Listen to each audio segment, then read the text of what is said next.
What is up, guys? Welcome back to Political Two Cents.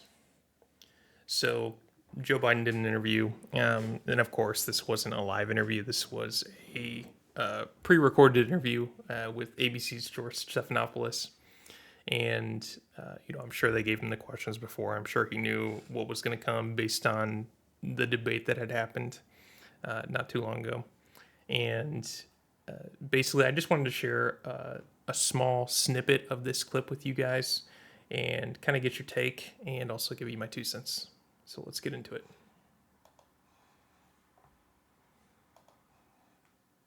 But part of the other concern is that this seems to have fit into a pattern of decline that has been reported on recently. New York Times had a headline on July 2nd, Biden's lapses are said to be increasingly common and worrisome. Here's what they wrote.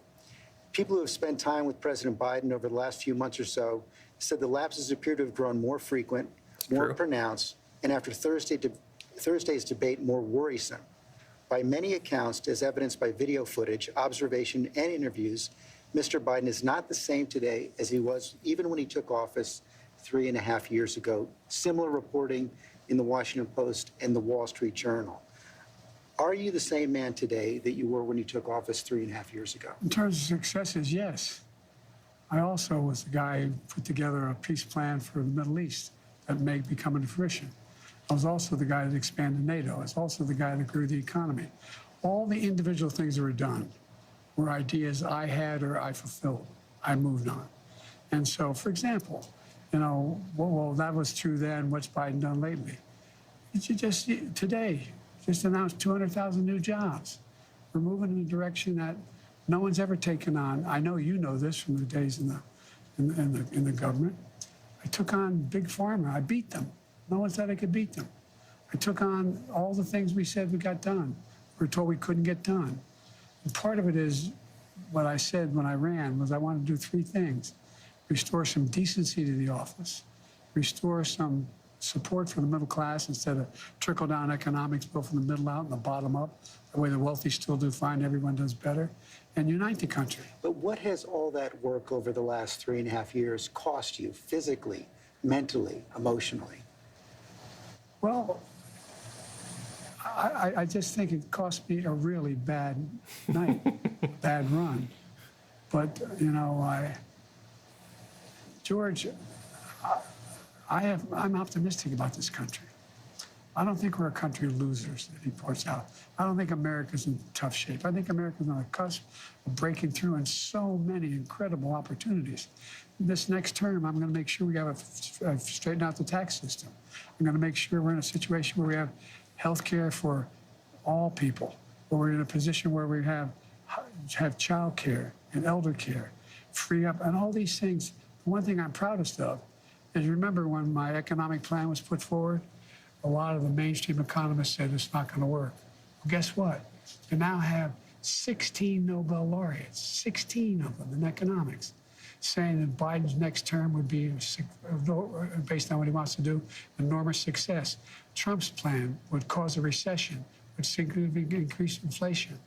I've made great progress, and that's what I plan on doing, and we can do this. I understand that, and I'm not disputing that. What I'm asking you is about your personal situation. Do you dispute that there have been more lapses, especially in the last several months?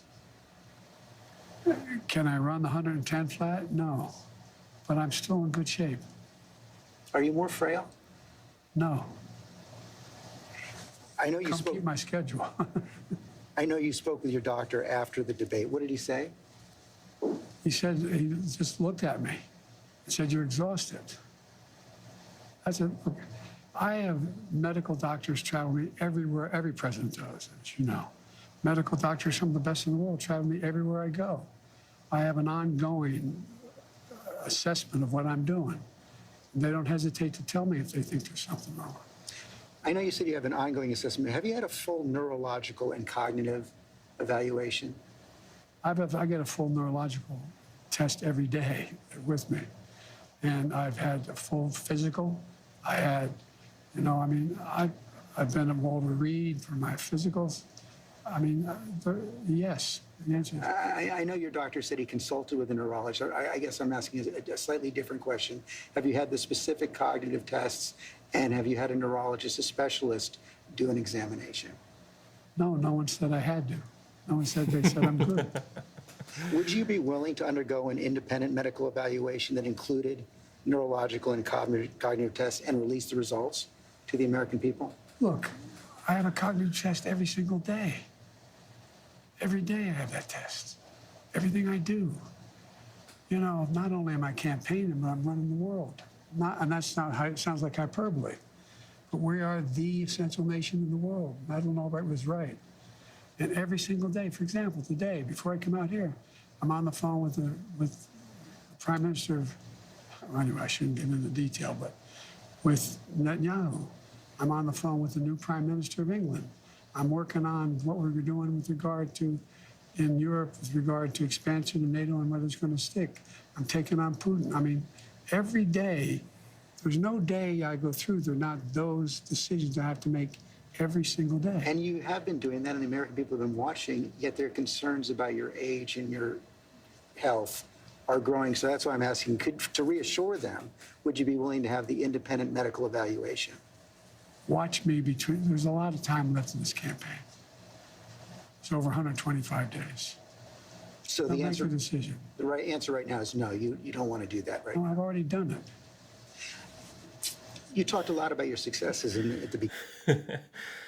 So basically, we got a solid few minutes here, and the whole interview is pretty much like this. You can watch it on ABC, where essentially George kind of goes back and forth and is like, will you take a test? You're obviously in mental decline. Everybody sees it. It's very well known now. We've known it since he took office. And, the news media is now just picking up on this because they're starting to panic that the Democrats could lose. And basically says, no, I'm not taking a test. I take a test every day. Can't you see that I am just in brilliant shape? And, he goes on to boast about things that essentially have caused more problems in the world for everybody else. But, of course, he's fixed things. Everything's great. The economy's back on track. So I'm interested to hear if you guys also share that sentiment that the economy's back on track. I'm not sure about you guys, but like I've mentioned before, the grocery bills are just out of this world. Gas prices right now are okay-ish. They're still too high in my opinion. But that's just because we've emptied our strategic petroleum reserves. And, times are hard. I think all over for everybody except for the super rich families. Times are hard. And, of course, he thinks the economy's not in bad shape, right? Because he obviously has a lot of money that he's made from his son Hunter and selling influence. But, like I said, this interview was recorded, right? And it's funny, he's done other segments or interviews with people. And one of them was a radio interview. And of course, the host of that interview had to come out and say, yeah, the White House gave us the questions. They asked us to pick some and then they were approved, right? So it was nothing off script. And even in the ABC interview, it was like 10 minutes and then they cut out it for like 60 seconds. Then it was 10 minutes. So it'd be interesting to see, how long can he last with these questions? What's his attention span? I think that he probably can't last more than 10 or 15 minutes without feeling like, I need to take a break. I need to take a nap. And so this is the comment from the radio host, telling us about her interview with Joe Biden. You each you asked 4 questions, and maybe that's what you were allowed to ask by the campaign or the White House. But they were essentially the same questions, both interviews, about accomplishments, progress in your respective state, what's at stake in the election, what he has to say about his debate performance, and what he would say to voters who think their vote doesn't matter or might sit this election out. Were those questions given to you by the White House, or or the campaign, or did you have to submit questions ahead of this interview? The questions were sent to me for approval. I approved them. Okay, so the White House sent the questions to you ahead of the interview. Yes. Okay. I got several questions, 8 of them, and the 4 that were chosen were the ones that I approved. Okay. And the reason I ask is not a criticism of either of you. It's just that if the White House is trying now to prove the the vim, vigor, acuity of the president. I don't know how they do that by sending questions first before the interview so that the president knows what's coming. Obviously he stated it perfectly, right? They're trying to prove that he is in really good shape, that he knows what he's doing, and anybody who has half a brain can see that he doesn't. It's super funny also in this. I think I know what he was trying to get at, but he essentially goes on to ramble and semi alludes to the fact that he was the first black woman president. So we're going to see a clip from this interview right here, and you guys can let me know what you think. I think this is just an audio clip. I remember as a Catholic kid growing up in an area where we didn't like Catholics didn't get. I'm the first president elected statewide in the state of Delaware when I was a kid. Well, I looked at John Kennedy and said, well, he got elected. Why can't I get elected? By the way, I'm proud to be, as I said, the first vice president, first black woman, served with a black president. I'm proud of the first black woman in the Supreme Court. There's just so much that we can do because together there's nothing. Look, this is the United States of America. I remember as a Catholic kid growing up in an area where we didn't like Catholics didn't get elected. I'm the first president elected. So yeah, I mean, it repeated itself, but again, you can hear the radio host going, like what do you say to that? The sentence just doesn't make any sense, and so I don't know, guys. I mean, I half want him to stay in because I feel like it'll be easier to win, but it's really scary. There's a couple swing states in the United States that typically we look to, and it's Wisconsin, Michigan, Pennsylvania. And recently I saw some articles that they are allowing these drop box ballot boxes in Wisconsin and Michigan. Essentially, these are think of it as like an unattended mailbox, right? If you go to drop off your mail, and then the post office comes, they pick up the mail and it gets delivered.